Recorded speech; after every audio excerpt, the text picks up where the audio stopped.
24 सितंबर 2014 उस टाइम पे मैं अपने सेकेंड ईयर के कॉलेज में था एंड ठीक सुबह 7:40 पर एक न्यूज़ आती है कि इंडिया और जो इसरो है उन्होंने साथ मिलके एक चीज़ अचीव करी है, ऑलमोस्ट नेक्स्ट टू इम्पॉसिबल। हम एशिया की पहली नहीं बल्कि इस दुनिया की सबसे पहली कंट्री बनी जिसने मार्स पे जाने का ना सिर्फ मादा रखा बल्कि ये अचीव भी करा, वो भी फर्स्ट अटेम्प्ट में। इवन सबसे बड़ी सुपर पावर्स लाइक अमेरिका और रशिया एंड इवन चाइना ये करने में काफी स्ट्रगल किया था। बट जब मेरा कॉलेज खत्म हुआ एक न्यूज और निकल कर आती है, इंडिया का जो कावेरी इंजन प्रोग्राम था वो फेल हो रहा था। बार बार रिपीटेड फेलियर की वजह से भारत को काफी बेइज्जती उठानी पड़ रही थी पूरी दुनिया में। बट ठीक इसी टाइम पे एक ऐसे टॉप सीक्रेट प्रोग्राम के बारे में पूरी दुनिया को पता लगता है, इंक्लूडिंग इंडिया, जिसके ऊपर हम काफी टाइम से काम कर रहे थे, प्रोजेक्ट एम का।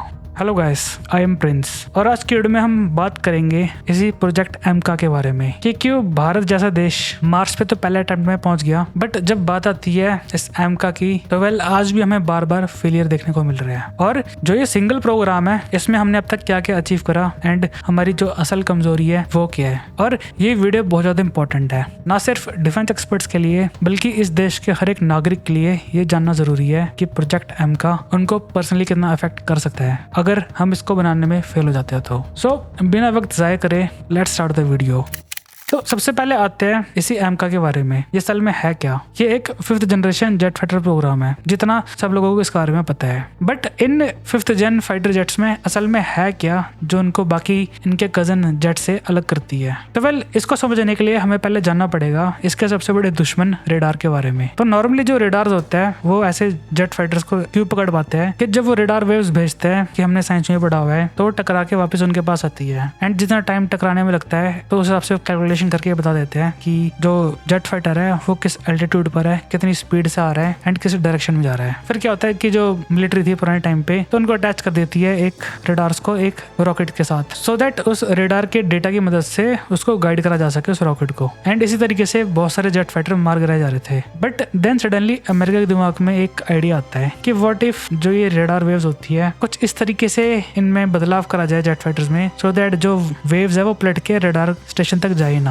एंड नॉट ओनली दैट, अगर हो सके तो वो उसको एब्जॉर्व भी कर ले, सो दैट जब तक एक देश को पता लगेगा कि उसके ऊपर जेट फाइटर्स उनके सर के ऊपर घूम रहे हैं, ना सिर्फ तब तक देर हो जाएगी बल्कि उस पूरे स्टेशन को खत्म भी कर सकते हैं। और ये आंखों की तरह काम करते हैं और हर लड़ाई में सबसे पहला उसूल ये होता है कि जो रेडार स्टेशन होते हैं इनको खत्म करे एज सुन एज पॉसिबल। जब तक आंखें नहीं होगी तब तक आपकी जो तलवार है वो आपके दुश्मन के ऊपर नहीं लगने वाली। और ठीक यही काम करता है 5th जनरेशन जेट फाइटर। इनके अंदर एक स्पेशल स्टेल्थ ज्योमेट्री होती है, इनके जो एंगल्स होते हैं इनकी बॉडी के वो ऐसे डिजाइन करे जाते हैं ताकि जो रेडार वेव्स है वो डिफ्लेक्ट होके वापस ना जाए बल्कि इनको किसी दूसरी डायरेक्शन में रिफ्लेक्ट कर दे। एंड दूसरी चीज जो सबसे यूनिक है इनके अंदर वो है इंटरनल वेपन्स बे। तो जब जेट फाइटर के बाहर जब मिसाइल्स लगाई जाती है वो आप कह लीजिए कि एक ढोल की तरह काम करते हैं। वो जो रेडार स्टेशन होते हैं उनको जोर जोर से बता रहे होते हैं कि हम यहाँ पे आ रहे हैं। तो अमेरिका ने F-22 रैप्टर में क्या किया था कि इन वेपन्स को एक स्पेशल बे बनाया था जो जेट फाइटर के अंदर होता है। तो जब भी इनको मिसाइल फायर करनी होती है वो बे खुलता है कुछ सेकंड के लिए, वहां से एक मिसाइल बाहर निकलती है एंड फायर हो जाती है एंड फिर ऑटोमेटिकली चुपचाप जो इंटरनल वेपन बे होता है वो क्लोज हो जाता है। सो इससे जो स्टेल्थ है वो मेंटेन रहती है। एक और चीज जो जेट फाइटर की सबसे बड़ी दुश्मन होती है एंड रेडार स्टेशन की सबसे बड़ी दोस्त, तो वो होता है उनका खुद का जेट इंजन। वो सबसे बड़ा सिग्नेचर पैदा करता है रेडार्स के अंदर जब वो घूम रहे होते हैं अपनी स्पीड पे। एंड नॉट ओनली दैट, जो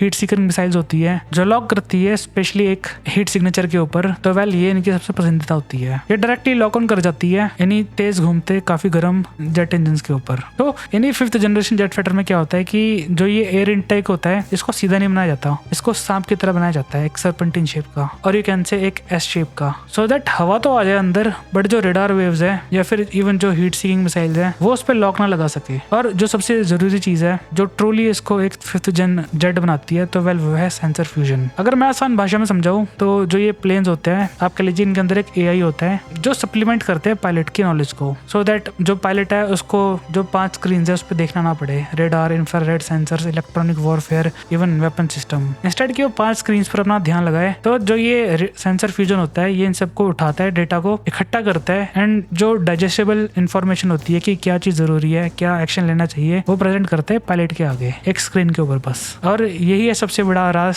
F-22 और F-35 का, जिसको मास्टर करना बहुत ज्यादा मुश्किल है क्योंकि ये चीज आती है बस एक्सपीरियंस से ही। तो सबसे बड़ा सवाल ये आता है कि भारत इस प्रोग्राम में फेल क्यों नहीं हो सकता, ना चाहते हुए भी। चाइना ने क्या करा हुआ है, उनके पास ऑलरेडी ऐसे स्टेल्थ जेट्स है J-20 फाइटर्स, जिसका आपने कई बार न्यूज में नाम सुना होगा। एंड उन्होंने कुछ दर्जन नहीं कई 100 ऐसे प्लेन्स डिप्लॉय करे हैं भारत के बॉर्डर पे, स्पेशली हमारी LAC के आसपास। और ये कोई प्रोटोटाइप नहीं है, ना ये कागजी प्लेन है, ये एक्चुअली में एग्जिस्ट भी करते हैं एंड ये ऑपरेशनल भी है। और अगर इतने न्यूज भी काफी नहीं है हमारे डिफेंस प्लानर्स के लिए, तो वेल एक बुरी खबर और निकल कर आई थी कि चाइना चुपचाप इसके एक एडवांस वर्जन J-35 में भी काम कर रहे हैं, जिनको वो बना रहे हैं अपनी नेवी के लिए, स्पेशली जो ये एयरक्राफ्ट कैरियर्स है उन पे तैनात करेगा। बट अब आता है असली ट्विस्ट। सोचिए कि अगर चाइना ये स्टेल्थ टेक्नोलॉजी पाकिस्तान को गिफ्ट कर दे या फिर इवन बेच दे, तो इस टाइम पे हमारी जो पूरी सिक्योरिटी है वो खतरे में आ जाएगी। और आप एक डार्क सिनेरियो को समझिए, एक नॉर्मल दिन आप अपने जॉब पे जा रहे हो या आप अपने स्कूल पे जा रहे हो या फिर आप अपने मंदिर मस्जिद या गुरुद्वारे खेमे पे जा रहे हो, एंड सडनली अचानक से बॉम्ब गिरने लग जाए बिना किसी सायरन के।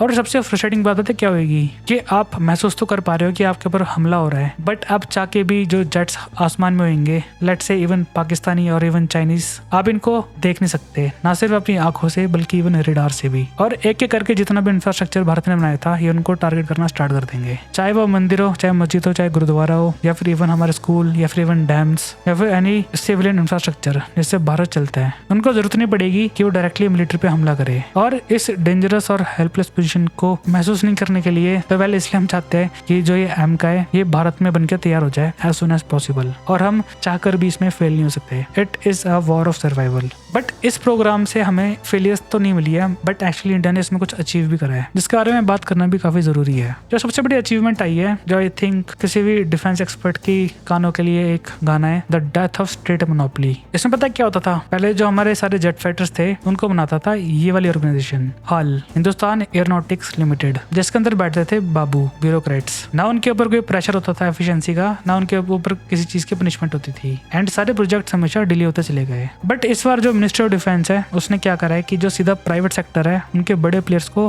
अब उठाना स्टार्ट कर दिया है, एंड जो रिक्वेस्ट ऑफ प्रपोजल होता है वो भेजना भी स्टार्ट कर चुके हैं। इसमें कई सारी बड़ी कंपनीज भी है जिनका आपने नाम भी सुना होगा, Tata advance systems, Larsen and Toubro, BEL और भारत फोर्ज BEML। जो ये प्राइवेट कंसोर्टिया है वो अब इस प्रोजेक्ट का हिस्सा बन चुके हैं, ताकि जो एफिशिएंसी होती है प्राइवेट सेक्टर की उसकी मदद से इस प्रोग्राम में तेजी लाई जा सके। दूसरा जो सबसे बड़ा अचीवमेंट है भारत के लिए इस टाइम पे वो है फिजिकल प्रूफ। हाल ही में क्या हुआ था, जो सैटेलाइट इमेजेस होती है वो लीक हुई थी, जहाँ पे जो ये एक एम का था उसको देखने को मिला था फर्स्ट टाइम एक fully scale engineered model Hyderabad में एक टेस्टिंग फैसिलिटी के अंदर। दैट सिंपली मीन्स कि जो हमारी प्लानिंग कागजों पर हुई थी अब वो सीधी जमीनी हकीकत पर आ चुकी है। और जो ये फुल साइज फिजिकल बॉडी बनाना होता है तो वह ये अपने में बहुत बड़ी बात है। और भारत ने लगभग इसके ऐसे 5 प्रोटोटाइप तैयार करे हैं, वो भी एस्ट्रोनॉमिकल 15,000 करोड़ रुपए में, सो दैट इसकी जो रेडार क्रॉस सेक्शन है एंड इनिशियल जितनी भी टेस्टिंग है गवर्नमेंट उसको पूरी कर सके। But not all is going very good with this programme. और इसमें आती है सबसे बड़ी एंट्री हमारे दुश्मनों की, जिनको हम अनफॉर्चुनेटली आज के टाइम पे दोस्त बोलते हैं। एमका का जो सबसे पहला वर्जन है Mark 1,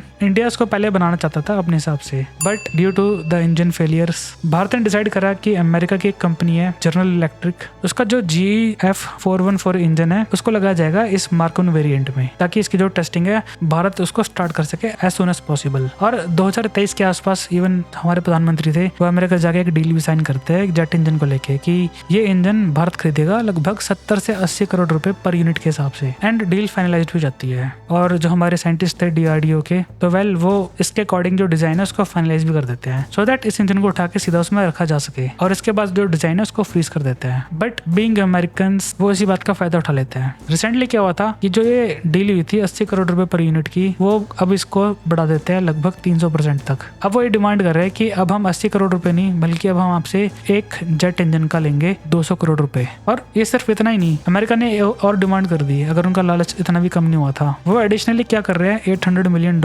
या फिर 7500 करोड़ रुपीस डिमांड कर रहे हैं भारत से, सो दैट कि वो इन्वेस्ट कर सके भारत के अंदर इस इंजन को बनाने के लिए। ये एक बहुत बड़ा कमर्शियल बिट्रेयल है भारत के लिए, एंड आप समझ सकते हो कि जैसे जैसे ये प्रोग्राम आगे बढ़ रहा है कितने प्लेयर्स की आंखों में ही चुभ भी रहा होगा। तो सबसे बड़ा सवाल ये निकलता है कि क्या अमेरिका या फिर इवन जितनी भी वर्ल्ड पावर्स है, तो क्या वो घबरा रही है भारत के इस AMCA प्रोग्राम से? तो अगर मैं शॉर्ट आंसर में बताऊं, बिल्कुल भी नहीं। इस वक्त उनको इस चीज का डर नहीं है। अमेरिका और रशिया दोनों को पता है कि एशिया में चाइना का जो काउंटरवेट है उसको खड़ा करना बहुत ज्यादा जरूरी है। दैट मीन्स कि भारत को मजबूत होना काफी ज्यादा जरूरी है। बट लॉन्ग टर्म में इस सवाल का आंसर बदल जाता है। अमेरिकन या इवन रशियंस ये नहीं चाहते कि भारत इस प्रोग्राम में सक्सीड हो जाए। वो चाहते हैं कि हम हमेशा उनकी जो सप्लाई चेन्स, स्पेयर पार्ट्स और जो जेट इंजन है उन पर डिपेंड रहे, सो दैट हमारी जितनी भी फॉरेन पॉलिसी है वो उनके अकॉर्डिंग चलती रहे। और जो ये सबसे बड़ा ट्रैप खेला था डिजाइन फ्रीज ट्रैप का, वेल इसका जीता जागता सबूत है। और ये बात उनको भी पता थी कि अगर अब हम पीछे हट गए प्रोग्राम में, ये एक्सटेंड हो जाएगा अगले 5 से 7 साल तक।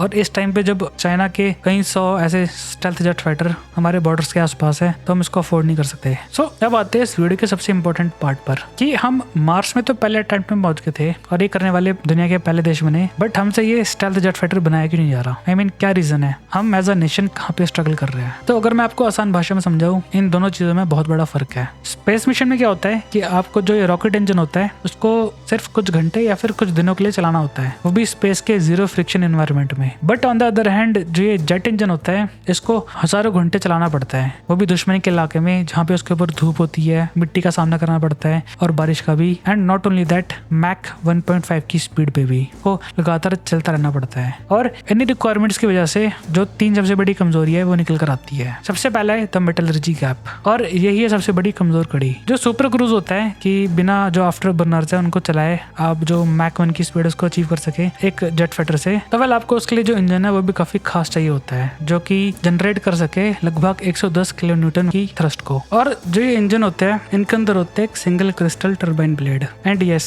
जैसा इनका नाम है ये ट्रूली वैसे होते हैं। एक सिंगल क्रिस्टल को लेबोरेटरी में ग्रो करा जाता है और उसके अंदर कोई माइक्रोफैक्चर नहीं होते। इससे इनकी जो ड्यूरेबिलिटी है एक्सट्रीम हीट में काम करने की वो काफी ज्यादा होती है। और जो ये टेक्नोलॉजी है अनफॉर्चुनेटली हमारे पास भी नहीं है एंड हमें पता नहीं है कि ये असल में करते कैसे है। ये इतना इंपॉर्टेंट पार्ट है कि आप इस बात से समझ सकते हो कि चाइना ने इंस्टेड की इसको लर्न कराओ, इसको एक्चुअली अमेरिका से चुरा लिया था। एंड इवन आज भी वो इसमें अच्छे तरीके से सक्सीड नहीं हो पाया है। और यही एक रीजन है कि क्यों जो हमारा AMCA Mark 1 होने वाला है वो अंडर पावर्ड रहेगा। दूसरी जो सबसे बड़ी कमी है तो वेल वो है मटेरियल साइंसेस की। जो ये स्टेल्थ प्लेन्स होते हैं इनके ऊपर एक खास पेंट लगता है जिसको कहते हैं रेडार अब्सॉर्बेंट मटेरियल। ये एक कोटिंग होती है जिसका काम होता है जो रेडार वेव्स है उनको सोक कर ले, और इनको अपने आप में बनानी बहुत बड़ा चैलेंज होता है, जिसको ना सिर्फ जो जेट की मैक 1.5 की स्पीड है उस रफ्तार पे भी काम करना पड़ेगा, बल्कि जितने भी एक्सट्रीम वेदर्स होते हैं उसमें भी इसको टिका रहना पड़ेगा, वो भी बिना किसी क्रैक के। और जो हमारी लैब्स है वो आज भी इसको लेके स्ट्रगल कर रही है। और यहीं पे अमेरिका का सबसे बड़ा एडवांटेज है,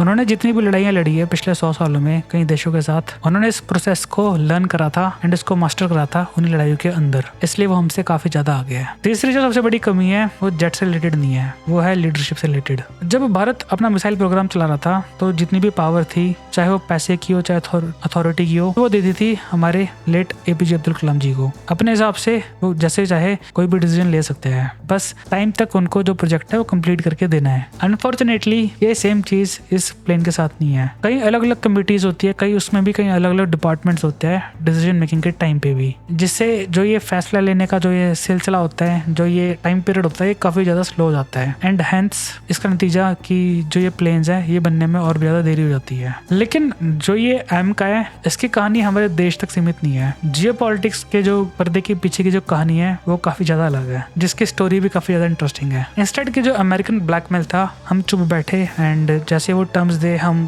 वेल उनको एक्सेप्ट भी कर ले। तो वेल अब इंडिया ने क्या करा है कि अब हमने अप्रोच करा यूरोप को। उनकी दो जो सबसे बड़ी कंपनी है, फ्रांस की साफरान और UK की रोल्स रॉयस, तो वेल बंद दरवाजे के पीछे मीटिंग चल रही है कि जो हमारी इनिशियल जो हमारी मेन रिक्वायरमेंट है एक ऐसा इंजन बनाना जो 110 से लेके 120 किलो न्यूटन का थ्रस्ट पैदा कर सके, वो ना सिर्फ रेडी है एक साथ डेवलप करने के लिए, बल्कि जो ट्रांसफर ऑफ टेक्नोलॉजी है 100% वो भी शेयर करने को रेडी है, वो भी इंटेलेक्चुअल प्रॉपर्टी राइट्स के साथ भी। दैट सिंपली मीन्स कि हम अपनी जरूरत के मुताबिक, अपने टेरिन के मुताबिक, अपने दुश्मनों के मुताबिक उसमें बदलाव कर सकते हैं, of course with some premium. And interestingly दूसरी तरफ जो रशिया है वेल वो भी इस गेम में कूद चुका है। भारत की पॉकेट पे कब्जा मारने के लिए उन्होंने एक ऐसा ऑफर दिया है जिसने हमारी जो डिफेंस एक्सपर्ट कम्युनिटी है उसको आधा कर दिया है। उनका जो 5th जनरेशन जेट प्लेन है Su-57, ना सिर्फ वो उसको देने को रेडी हो गया एट लोअर कॉस्ट, बल्कि जो उसकी 100% ट्रांसफर ऑफ टेक्नोलॉजी है, उसकी लोकल जो प्रोडक्शन है, एंड यहाँ तक कि जो उसका सोर्स कोड है जो कि कई सारे देश देने में ना सिर्फ हेजिटेट करते बल्कि आउटराइट मना कर देते हैं, रशिया उसको देने में भी अब रेडी हो चुका है। बट जो ये Su-57 है अपने साथ भी एक बहुत बड़ा ट्रैप लेकर आता है। एंड क्यों जो व्लादिमीर पुतिन है अब भारत के पास इसका ऑफर लेकर आ रहा है, तो well do check this video out.